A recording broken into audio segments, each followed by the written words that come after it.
Very good evening to you and welcome along to Matchday Live. My name is Kel Spellman and it is half-time in our first Champions League game of the season against RB Leipzig, taking place at the Etihad Stadium this evening. Current score is Manchester City 3, RB Leipzig 1. And here to get into that first 45 minutes is a double dose of Sean, Mr. Sean White Phillips and Sean Gota. Sean, I'll begin with you. Impressions of the first half? Well, I was very impressed with City. I was also with Leipzig in terms of when they go forward, they get 4 or 5 bodies, and they're really going in. You hope that they score, but that's where City at times can pass their way through.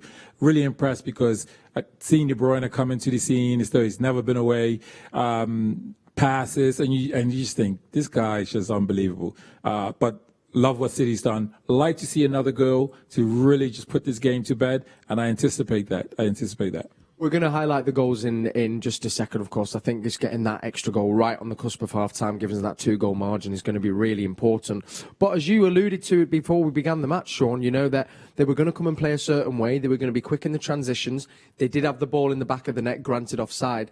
They have definitely come with the threat and have given us something to think about, haven't they?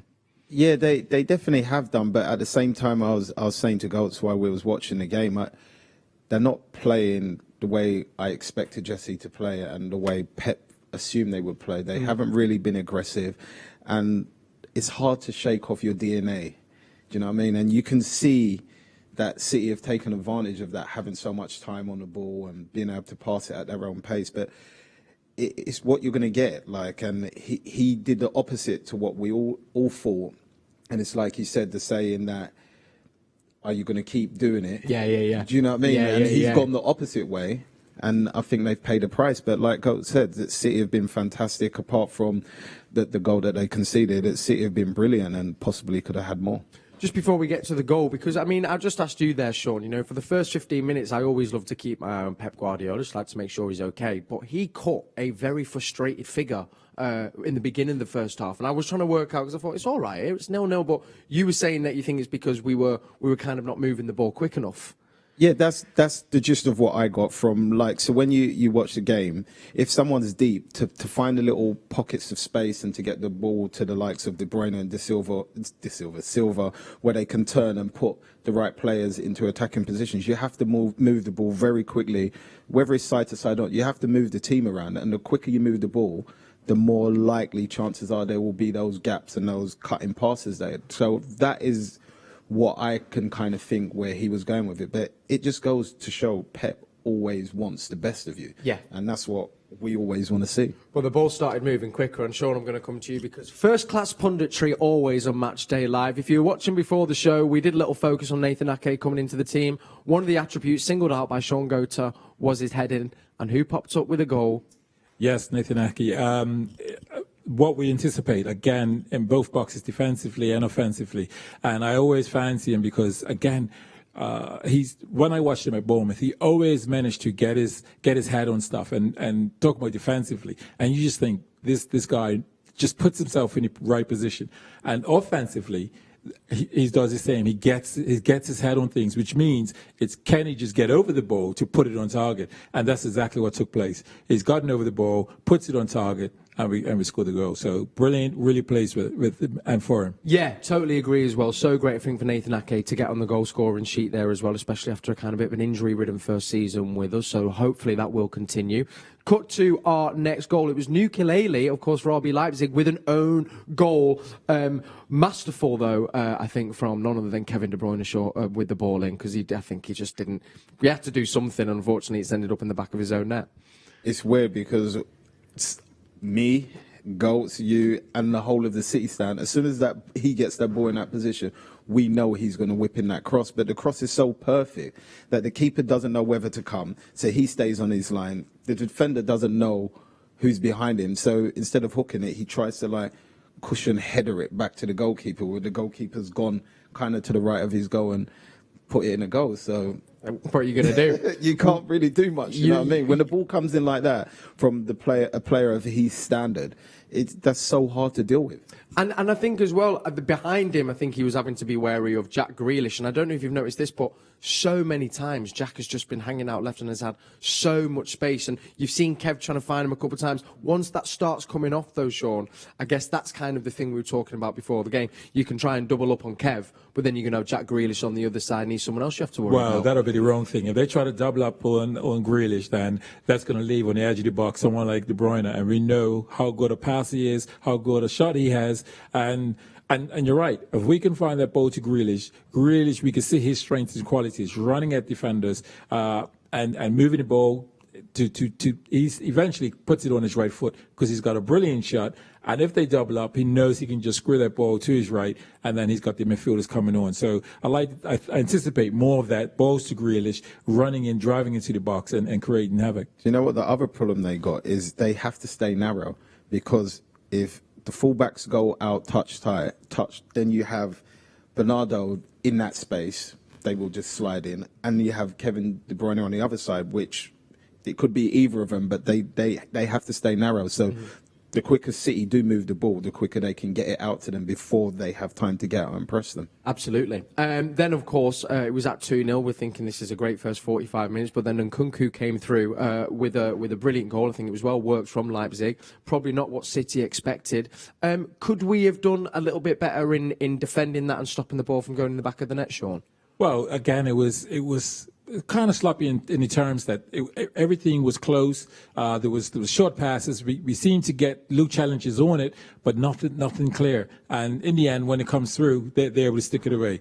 From our point of view, disappointing, because I'm sure the team will be thinking clean sheet, wanting to have that clean sheet. But again, being able to go and get the third goal was pleasing.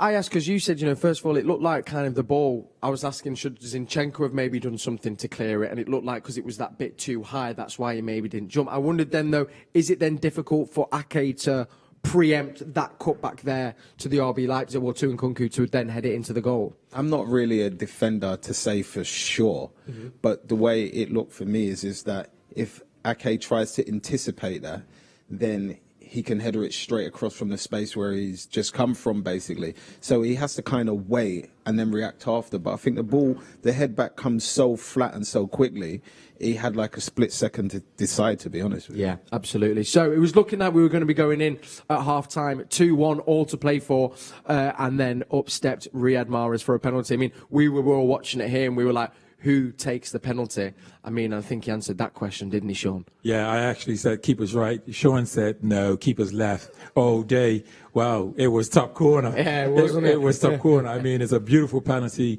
It was just well executed, and pleased for him, because Mahrez was seen as he's played the game.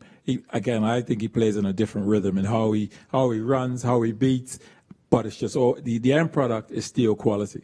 I have to ask as well. Of course, it's something that came from VAR. Was that a handball for you, Sean? Yeah, I personally think it is. I think Varane's got himself in a great position. He's not the tallest guy, but he gets himself in a position across the defender where he's gonna obviously header the ball, and the defender comes across, turns his back, and puts his arm in and for me, it's not a natural position. As soon as you turn your back, your arms kind of naturally come up, and we've seen it in games before, and I think the referee made a great decision. I'll tell you what it is, because defenders, when you lose a defender by a yard, they're reaching, and and what some aggressive defenders do, they try to get something on you, whether that's a little pull or even a little push. But he's off the player, so he's off of Torres, so he's like that. And he's just a yard behind, and that's for me as well. It's a penalty. Absolutely. 45 minutes down, Manchester City 3, Leipzig 1. Second half still to come. I do want to ask you boys, first 45 minutes in the Champions League, who have you been most impressed with so far? In the game, for me, I just got to think about Cancelo. And Kevin De Bruyne, it goes without saying, but Cancelo, it feels like he's almost not a fullback. Like, his quality and the stuff he does, like the chance he nearly created for Varane, that's an unbelievable runner, and he can do that time and time and time again. And yeah, he doesn't even look like he started yet. enjoying his football. And technically, when you get to watch his feet close up, they are just absolutely to die for, Sean. I mean, he can turn on a sixpence and right or left foot. You don't know which way he's going to go. Yeah, you don't. I mean, he's a fullback, but he's like a winger. And again, how he moves and everything. For me, standout players, what I've really enjoyed for us to have is Kevin De Bruyne, the balls he's put in, and Mahrez. These. See, he was always going to say that. Yeah, I gave you a second. People in the stadium will be going, you've got to say Kev. No, listen, but it's the truth. I mean, he's been brilliant. Quickly on that, though, and we will get to Cryptic City in just a second, how difficult is it to do what Kev does? Because as we know, it's his first start. He's come back from a slight little knock. But to hit the ground running the way that he does, that's not normal. Sean, you answer that question, because it takes me 3-4 games. I personally, honestly, think it's just the way he plays. He makes the game play at his pace when he's got the ball. Everybody else you see running around him, he uses his body so well, it always buys him a couple of seconds. And in Kevin De Bruyne world, a couple of seconds can create or score you a goal. Yeah. Like, he'll create you a chance, or he'll put the ball in the back of your net. Like, there was a move he did on the sideline where I thought, oh, he's come through the back of him here. And he's just rested his body and then just did 2 touches and went through and he's away. And he can do that literally all the time, it feels like. He really can. He's a joy to watch. He really, really is. Kevin, we love you as well. All right, Cryptic City. This is a brand new game. We've got some little clues. You have to work out which player are we talking about here. You've been WhatsApping us your guesses. Just quickly, Sean, is it ringing anything for you? My head's really silent right now. Nothing. Absolutely nothing. Okay, well, listen. She's still nothing for Sean. Uh-oh, Sean. It just dropped. Uh-oh. It just dropped. All right, full time. Come join us on Matchday Live. We're going to reveal the answer. Teams are in the tunnel ready to come out. We'll be back at full time. Thanks for joining us. Thank you, Sean's. We'll see you at full time. Come on, City.